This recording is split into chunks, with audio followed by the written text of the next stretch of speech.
How's it going, guys? Was255 here for Blood Rose Allegiance. So the items and requirements for this are you'll need runes to cast Resurrect Greater Skeleton. So that's 76 magic, and you also need a Book of the Dead. Prayer potions or restore potions if you plan on using Ceradoman brews. Good healing food or the Sara brews as mentioned. Having 90 in the 3 melee skills is very optimal here, as you'll be hitting harder.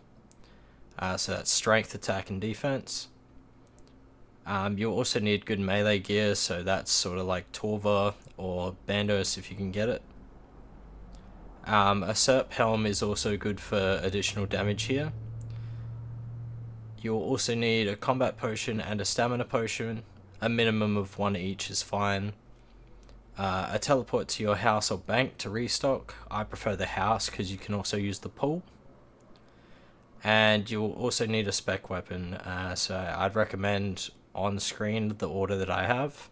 So the Bandos God Sword, the Void Waker, Dragon Claws, and then the Crystal Halberd. For the sake of trying to make this a bit more beginner friendly for people, I'm going to be using the Crystal Halberd. Optional but helpful items. So I've noticed in a lot of other people's guides, they'll usually bring a pestle, a mortar, and a pickaxe.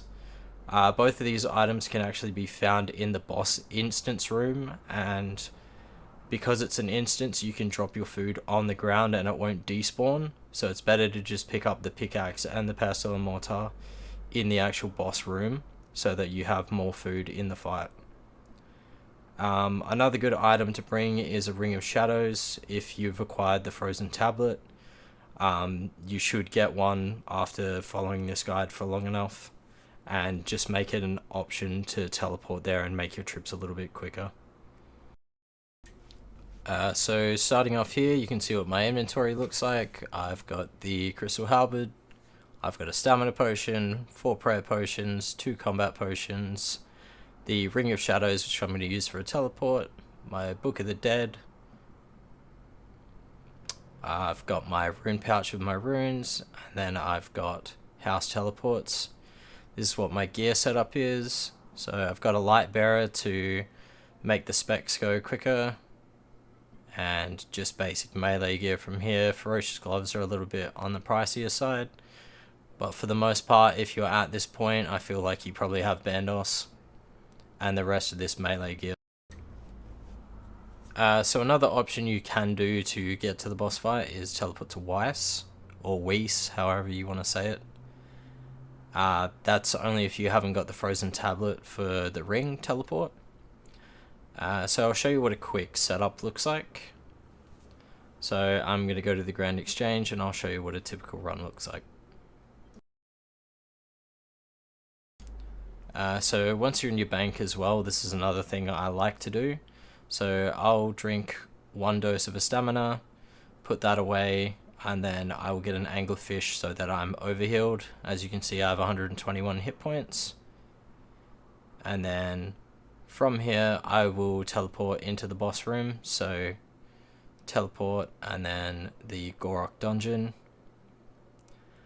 So if I didn't have the ring, I would just teleport to my house, use the Weiss or Weiss teleport, and then walk down here where you would find Muspa usually. And then you want to go through these 2 large doors.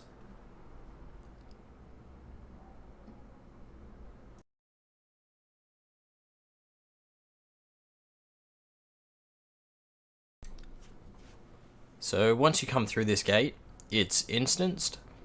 So the first thing I do is drop 3 bits of food, and then you'll notice on the shelves the pestle and mortar, and then on the other side you've got the pickaxe.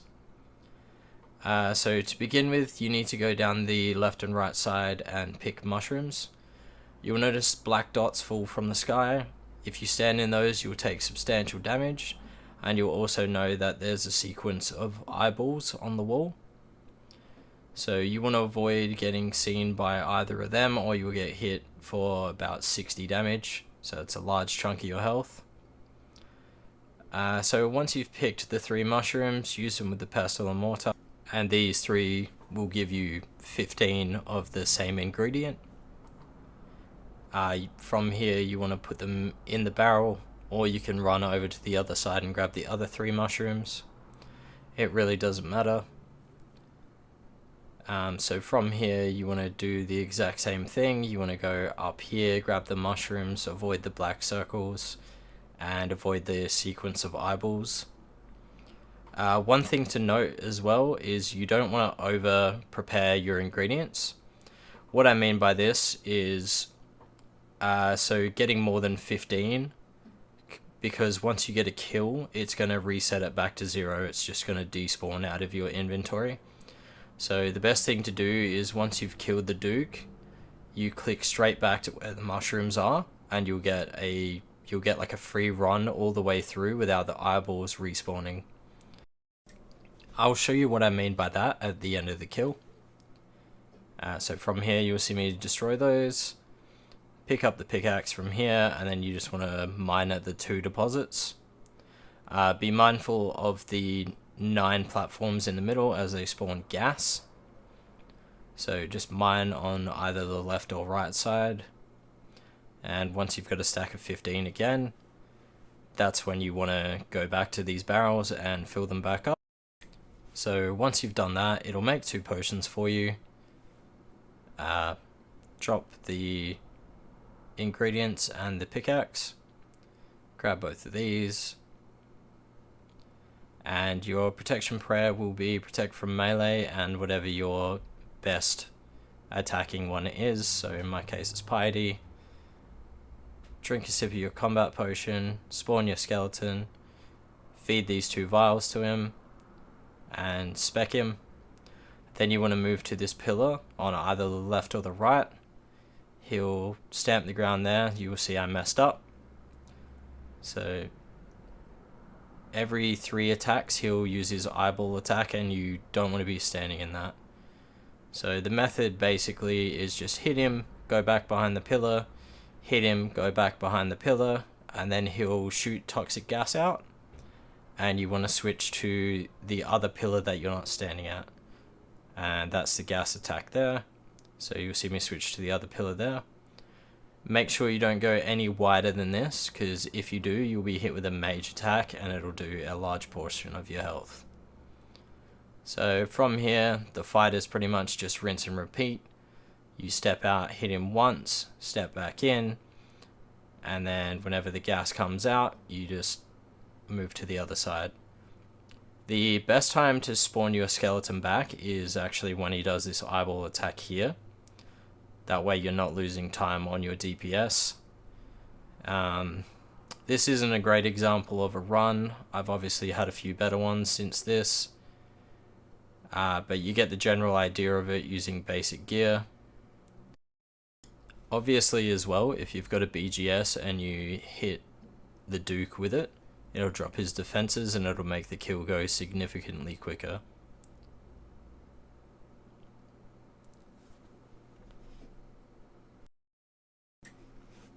Please note that this guide is intended for newer players that are learning PVM, so by all means this isn't the fastest way to get a kill. It's more so just an ease of access, you know, just sort of get your foot in the door and get an idea for the PVM. If you wanted a more detailed boss fight, I'm willing to do that. Like, I can get better gear and do that for you.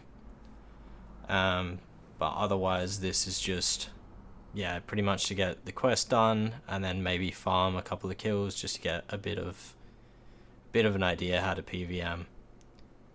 On average with these supplies I get about 3 or 4 kills a trip. It really depends on drops as well, because he does also give you prayer pots and he will also give you combat potions and food. So that's something to be mindful of as well. If there's any other bosses you would like to see me do in the future, please let me know in the comments below.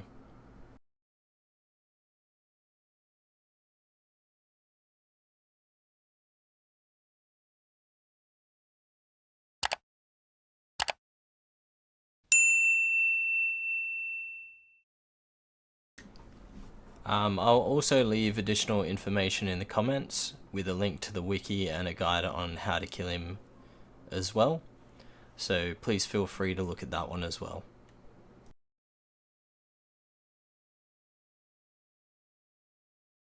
So once the boss is killed, you'll notice your items spawn on the ground, and you'll see what I mean by getting past all the eyeballs quick enough to be able to get your supplies and ingredients again. So you notice I bypass everything there, and I'm able to go straight to the mushrooms. You are able to pick up your drop before that happens, so if you want to grab your item, then that's fine. Other than that, thank you guys for watching, and until next time.